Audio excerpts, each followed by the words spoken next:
Assalamu alaikum wa rahmatullahi wa barakatuhu. Today we are going to look at Matthew chapter 26 verse 39 in relation to the Trinity. So before we begin, let's read the verse. So it states in verse 39, "And he went a little further and fell on his face and prayed," obviously referring to Jesus over here, saying, "O my Father, if it be possible, let this cup pass from me. Nevertheless, not as I will, but as thou wilt." So let's examine this verse carefully in relation to the Trinity and what it implies. The first point to consider is that Christians believe that Jesus was fully man and fully God at the same time.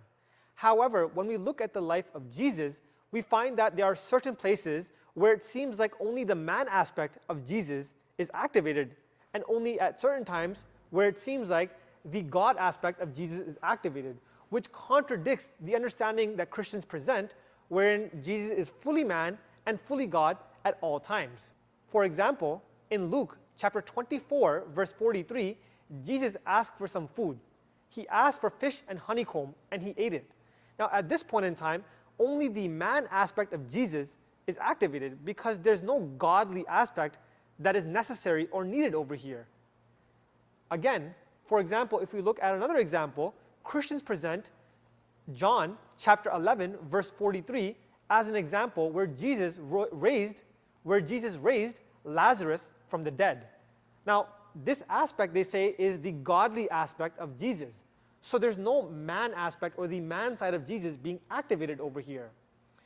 So in relation to Matthew chapter 26 verse 39, what we find over here is that if Christians say that only the man side of Jesus was praying to God, you're again differentiating.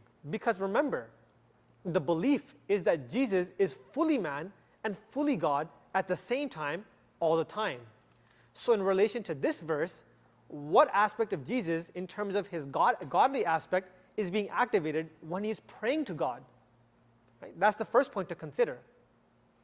The second point is that if we understand him to be God, and he knew his plan from the beginning of time, and if Jesus was here from the beginning of time, and he knew that this is going to happen, he's going to be placed on the cross and die on the cross, why would he at that point in time be praying against it? That doesn't make any sense. If he is God, he devised the plan to begin with, and he's praying against his own plan. The third point to consider is that if Jesus, for example, is man and God, why did Jesus the man not just pray to Jesus the God? Right? If Jesus, we say that in this verse, Jesus prayed to God the Father, why did not Jesus the man just pray to Jesus the God and avoid this confusion of Jesus praying to a God or Jesus praying to God and having a separation of wills, as we saw in this verse? The fourth point to consider is that Jesus, all of his statements, his prophecies, and his prayers were always accepted. So if Jesus prayed against the plan, that plan should not have also been accepted? Right? But that is not the case.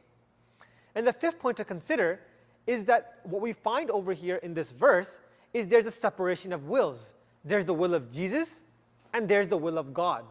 And we cannot have that because the aspect of the Trinity is very clear in that Jesus, there's one God, and there are three parts in the Godhead. There's the Father, there's the Son Jesus, and the Holy Spirit. And they are equal, and you cannot have any separation or distinction. And the last point to look at is that, remember, God does not pray to anybody. The minute God prays to anyone, God is not God anymore. And whoever they are praying to, or whoever that individual is praying to, is God. So if Jesus is praying to God, then we must accept God as being the one who grants prayers, not the person Jesus, who is the prophet of God, as what we find from this verse. Thank you.